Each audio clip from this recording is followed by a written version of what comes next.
America is back. America is back. Diplomacy is back at the center of our foreign policy.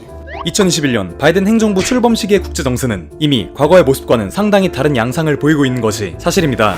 트럼프 행정부 4년 동안 세계는 각자 도생의 분위기가 더욱 팽배해졌으며 중국과의 관계는 이제 어느 한쪽이 추락해야만 종결 지을 수 있는 시점에 도달하였습니다. 그리고 이러한 국제적 배경 속에서 저는 사실 임기 초 바이든 행정부의 대외 정책을 어떻게 다뤄야 하나 많은 고민을 이어오고 있었습니다. 트럼프 행정부의 미국 우선주의와는 결을 다르게 할 것이 분명한데 그렇다고 과거 오바마 행정부의 방식 그대로 갈 것 같지도 않아 쉽사리 영상을 제작할 수가 없었습니다. 그리고 현 시점, 알래스카 회담, 반도체 경쟁, 다자 외교로의 회기 등 국제정책으로 중대한 사건들이 발생하고 바이든 행정부 관련 논문도 다수 게재되면서 드디어 저도 여러분께 최소한의 의미 있는 내용을 전달해드릴 수 있겠다 판단하였습니다. 자, 그럼 바로 시작하겠습니다. 바이든 행정부는 과거 미국이 주도했던 국제 질서와 자유주의, 민주주의 가치 중심의 외교로 회귀하는 것을 목표로 하고 있습니다. 쉽게 말해 트럼프 행정부가 내세운 미국 우선주의와 힘 중심 일방주의 외교를 폐기하고 세계 경찰 노릇을 하던 예전 방식으로 돌려놓겠다는 의미인 것입니다. 이러한 의미로서 미국이 돌아왔다 라고 선언을 한 것이었습니다. 2차 세계대전 이후 미국은 소련과의 경쟁 과정에서 미국 중심의 자유국제주의 질서를 형성하기 위한 노력을 이어왔습니다. 이들은 자유주의 진영에 대한 경제적 지원과 공산권 국가들에 대한 회유 및 전복 시도 등 온건책, 강경책을 모두 사용하며 소련과의 경쟁을 치열하게 이어온 바 있습니다. 그리고 결국 1991년 공산권의 붕괴와 함께 자유주의 진영이 승리하며 미국은 방해 요인 없이 전 세계적으로 미국적 가치를 전파하기 위한 노력을 부단히 이어오기 시작했습니다. 빌 클린턴, 조지 부시, 버락 오바마 행정부는 각각 방식의 차이는 있었지만 공통적으로 민주주의와 자유주의 그리고 인권이라는 가치를 전 세계로 확산시키는 것을 목표로 했습니다. 그 과정에서 코소보 전쟁, 아프간 이라크 전쟁 개입 등 무력 수단의 사용이 있기도 했지만 결국 각 행정부가 추구했던 목표는 미국의 자유주의적 패권을 수호한다는 데 있어 공통적인 기조를 보여주었습니다.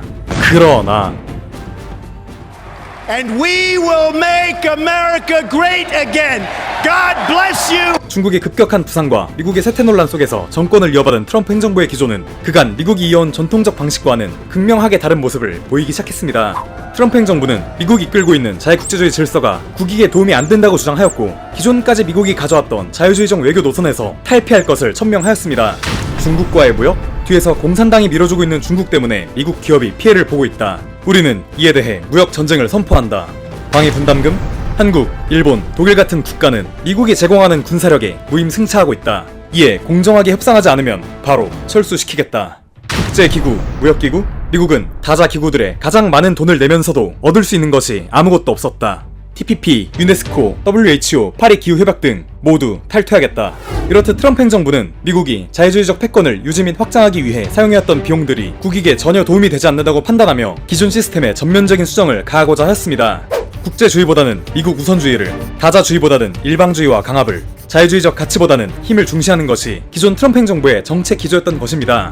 자, 그렇지만 이렇게 미국 우선주의를 계속해서 표방할 것 같았던 트럼프 정부가 2020년 대선에서 낙선하였고 2021년 바이든 행정부가 새롭게 출범하게 되면서 미국의 대전략은 다시 한번 변화를 맞이할 수밖에 없었습니다. America is back. America is back. Diplomacy is back at the center of our foreign policy. 미국이 돌아왔다. 조금 더 과장해서 해석해보자면 트럼프 때문에 떨어진 미국의 위신과 신뢰 그리고 국제적 영향력을 원래대로 되돌려 놓겠다 라는 것이 새롭게 출범한 바이든 행정부의 정책 기조라고 할 수 있습니다. 2021년 2월 CNN 인터뷰에서 바이든이 했던 발언이 있는데 중국은 세계 지도자가 되기 위해 무척 노력하는데 그러기 위해서는 다른 나라의 신뢰를 얻어야 한다. 기본적인 인권에 반하는 행위를 계속하는 한 타국의 지지를 얻기는 힘들 것이다. 이처럼 인권과 민주주의를 중시하는 모습은 미국의 전통적 외교 정체성 회복으로의 움직임으로 이해할 수 있습니다. 그러나 이러한 바이든 행정부도 기존 트럼프 행정부가 수립해온 모든 전략을 부정하는 것은 아닙니다. 과거 트럼프 행정부는 인도태평양 전략을 통해 중국, 러시아 등 현상 변경 세력을 압박하고 인도태평양 지역 내 민주주의 연합인 쿼드 및 쿼드 플러스를 추진해온 바 있었습니다. 바이든 행정부는 이러한 전임 행정부의 대중국 기조를 이어받으며 동일하게 강대강 구도로 나아가고 있습니다. 다만 하루아침에 뒤집히는 트럼프 행정부의 변덕과 미국 우선주의로 인한 동맹과의 마찰이 대중국 연합 구축에 안 좋은 영향을 주었다 판단하여 기존 동맹국, 협력국들과의 신뢰회복에 주력하는 모습을 보이고 있습니다. 이처럼 바이든 행정부는 민주주의 국가들이 함께하는 규칙 기반 질서를 계속해서 강조하고 있습니다.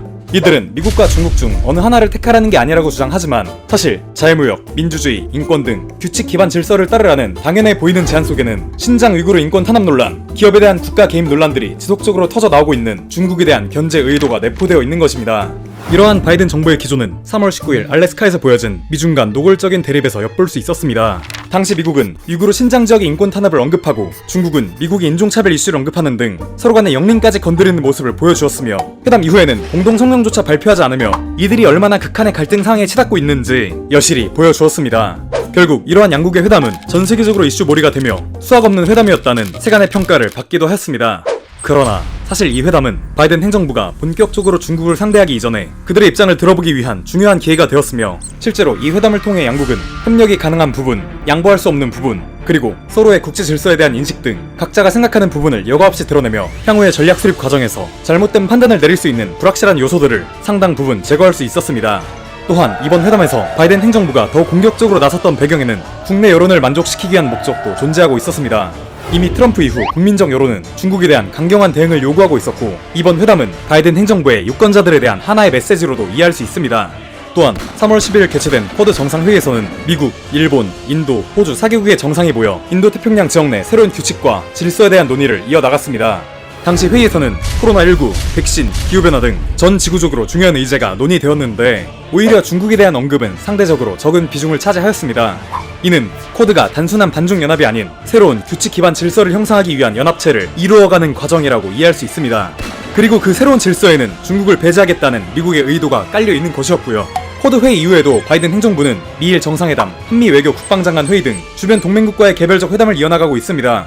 특히 미일 정상회담에서는 중국이 가장 민감하게 반응할 대만 문제까지 노골적으로 언급하였는데 그간 미중 경쟁 사이에서 해징을 통해 적당히 간을 보고 있던 일본은 이번 회담을 통해 노선을 어느 정도 정립한 것으로 비추어지고 있습니다. 이에 따라 일본 내부에서는 경제적으로 긴밀하게 얽혀있는 중국에 대해 지나친 적대 정책을 펼치는 것이 아니냐는 반발도 발생하고 있습니다. 사드 배치를 감행했던 한국, 그리고 화웨이 5G 네트워크 참여 금지와 코로나19 기원 국제조사를 요구했던 호주가 모두 중국에 대한 대대적 경제 보복을 감수해야만 했기 때문입니다. 한국 또한 2011년 5월 21일 한미 정상회담을 앞두고 있는데 본 회담에서는 어떠한 이야기들이 오갈지 걱정과 기대가 되고 있는 상황입니다. 주로 북핵 문제와 코로나19 관련 문제가 논의될 것으로 보이지만 미일 정상회담과 같이 결국 중국에 대한 논의도 빠질 수 없을 것이라고 예상이 되고 있습니다. 미중 경쟁이 갈수록 치열해지고 바이든의 동맹과의 공조 정책이 진행되면서 한국도 국제 질서에서 고립되지 않기 위해 양국 사이의 해쟁에서 이제 명확한 선택을 내려야 하는 순간이 다가오고 있습니다. 그러나 한국이 미국과 함께 대중국 견제 구도의 선두에 서는 것은 일본의 사례보다 더욱 어려운 문제라고 할 수 있습니다. 이미 언론에서 수차례 언급하고 있는 중국과의 경제적 연계성은 물론 북한이라는 큰 문제 요소를 해결하는 데 있어 중국의 역할을 결코 무시할 수 없기 때문입니다. 전교 1장 미국이 옆반 한국에게 다가와 너희 반 일진 중국 좀 패는데 도움 좀 줘라 라고 했을 경우 그 패야 하는 일진이 바로 자신의 옆자리인 상황이 현 한국의 상황인 것입니다. 이렇게 보면 사실 한국의 입장에서는 트럼프 행정부보다 바이든 행정부가 더욱 까다로운 존재가 아닐까 하는 생각이 들기도 합니다. 지식한 잔이었습니다. 감사합니다.